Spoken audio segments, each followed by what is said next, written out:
The life and resurrection of Tabitha.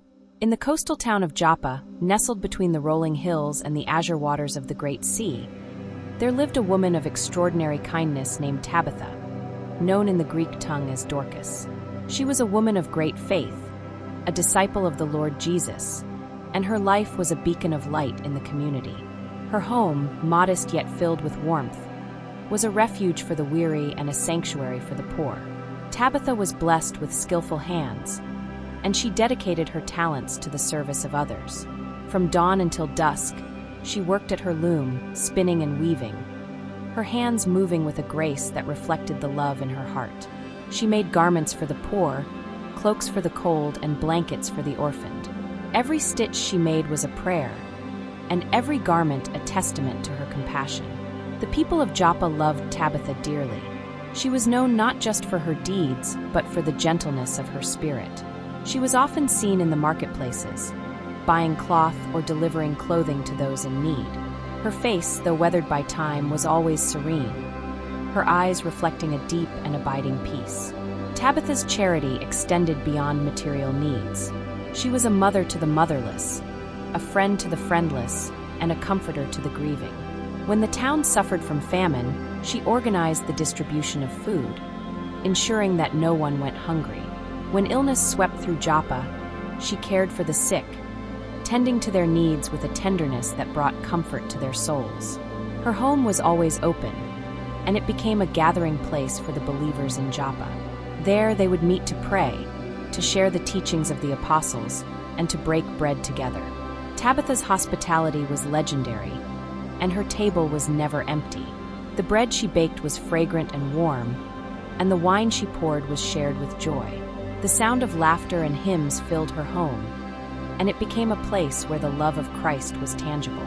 But as the years passed, Tabitha's health began to fail. Her once strong hands grew frail, and her steps, once so sure, became unsteady. Yet, even as her body weakened, her spirit remained resolute. She continued her work, though at a slower pace, and she continued to pray, her faith unwavering. One fateful day, Tabitha fell gravely ill. The believers in Joppa were filled with concern, and they gathered around her, praying fervently for her recovery. But despite their prayers, Tabitha's condition worsened. Her breathing became labored, and her strength left her. As the sun set on that day, Tabitha, the beloved servant of the Lord, breathed her last. The news of Tabitha's passing spread quickly, and the town was plunged into mourning. The women whom she had clothed and cared for wept bitterly, for they had lost not just a benefactor, but a mother and a friend. They washed her body, anointed it with spices, and laid her in an upper room, their hearts heavy with sorrow. In their grief, the believers in Joppa remembered that the Apostle Peter was nearby, in the town of Lydda. They sent 2 men to him, urging him to come without delay. The men traveled swiftly, their hearts filled with hope that the man of God might bring some comfort, or perhaps even a miracle. Peter, upon hearing their plea, immediately set out for Joppa. When he arrived, he was led to the upper room where Tabitha's body lay. The room was filled with women, their faces streaked with tears, holding the garments that Tabitha had made. They showed Peter the tunics and cloaks, the handiwork of her loving hands, and spoke of her kindness, her charity, and the deep void her passing had left in their lives.